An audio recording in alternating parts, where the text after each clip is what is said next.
Acara ini pun juga turut menghadirkan Dr. Jonathan Chandra Nainggolan SPOG dari RSU Daha Husada sebagai narasumber yang menyampaikan tentang tata laksana screening layak hamil HNC dalam pencegahan stunting kepada semua tamu undangan yang hadir.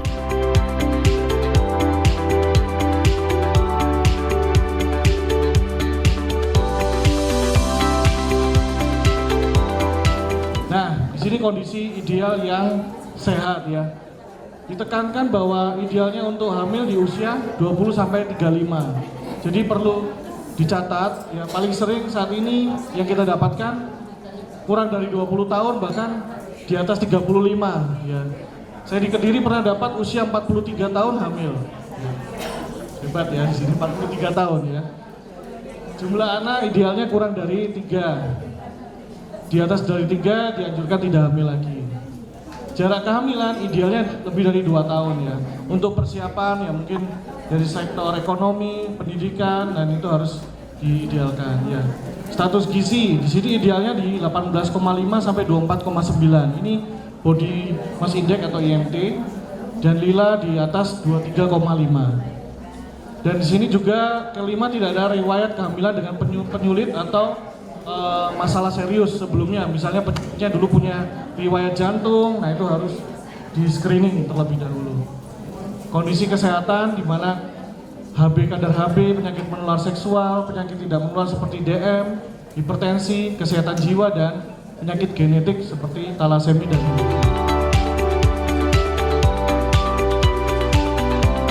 Untuk diketahui pemirsa, stunting merupakan isu prioritas nasional dan menjadi perhatian khusus karena menimbulkan dampak jangka panjang pada anak. Anak tidak hanya mengalami hambatan pertumbuhan fisik, tapi nutrisi yang tidak mencukupi juga mempengaruhi kekuatan daya tahan tubuh hingga perkembangan otak anak.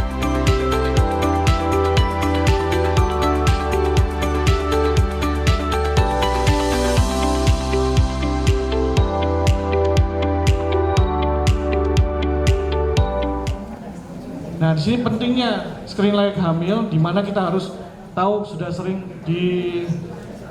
katakan bahwa risiko 4T ya, terlalu muda ya, usia kurang dari 20 tahun, terlalu tua, usia di atas 35 tahun, terlalu dekat jarak kehamilan kurang dari 2 tahun, dan terlalu banyak anak ya, lebih dari 3. Masalah kesehatan seperti alki, anemi, lila, penyakit kronis dan infeksi, dan masalah organ seperti gangguan haid dan menstruasi, dan masalah kesehatan jiwa. Mungkin agak bingung di mana masalah organ reproduksi seperti gangguan haid ya. Ini saya sedikit cerita.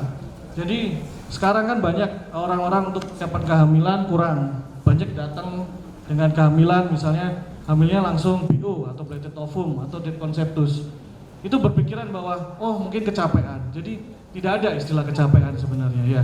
Jadi istilah yang sering itu adalah kita harus tahu apakah ini sudah layak hamil, misalnya haidnya ada riwayat PCOS seperti amenorrhea sekunder, nah itu harus diperbaiki dulu. Kalau tidak, dia akan terjadi BO, bleted ovum, ataupun masalah sperma suaminya yang harus diobati. Jadi kadang kita masih harus menasehati. Di sini saya juga senang ya dari pemerintah Indonesia harus ada screening di awal agar untuk kehamilannya tidak sering terjadi keguguran ataupun kehamilan yang seperti terjadinya stunting ya. Jadi itu yang kadang sedikit saya infokan, kadang banyak di Kediri ini resikonya dikatakan oh ini kecapean, padahal tidak ada untuk kecapean. Jadi harus di screening, oh apakah ada riwayat infeksi, apakah riwayat gangguan haid, riwayat PCOS, nah itu harus dicari tahu riwayat kehamilannya. Bagaimana ini bagi yang mempunyai risiko, nah ini perlu intervensi dan tata laksana lebih awal. Dan sebelum waktu resiko dan masalah kesehatan teratasi, dipastikan menggunakan kontrasepsi untuk menghindari kehamilan yang tidak diinginkan. Dan petugas kesehatan dapat merekomendasikan pemeriksaan lanjutan ataupun layanan rujukan yang jika diperlukan.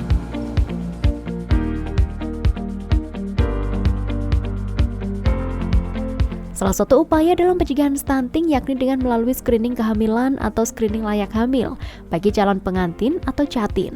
Hal itu sangat penting dilakukan karena kesehatan dan status gizi anak juga bergantung pada ibu.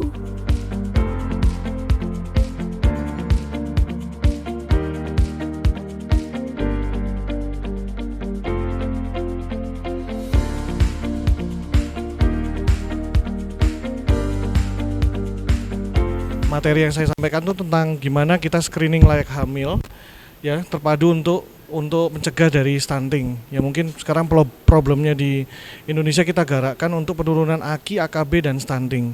Nah, bagaimana mekanismenya?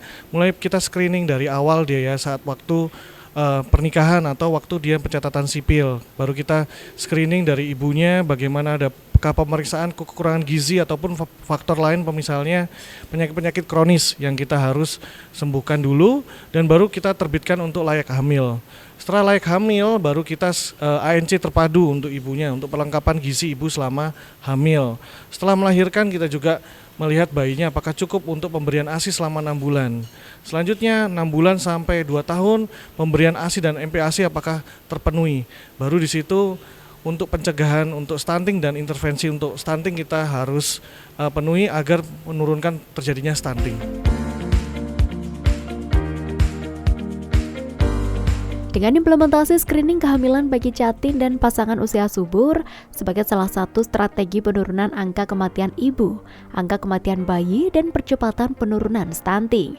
Menjadi penting juga untuk memperhatikan pelayanan kesehatan reproduksi mulai dari pendampingan, konseling, dan pemeriksaan kesehatan 3 bulan pranikah. Harapannya bahwa kita semakin giat untuk pelaporan ya, pelaporan mulai dari pasangan sebelum nikah ataupun konseling setelah nikah, apakah untuk program hamilnya seperti apa. Dan tadi sudah digalakkan tentang pencatatan mungkin 3 bulan sebelum pernikahan ataupun disetujui itu harus ada pemeriksaan di puskesmas, akan terbit surat untuk layak hamil dan seperti itu. Artinya bukan berarti surat layak hamil itu tidak boleh nikah ya, tetap boleh nikah, tapi kita merekomendasikan bahwa layak hamilnya setelah misalnya intervensi, misalnya pemberian gizi yang baik seperti itu.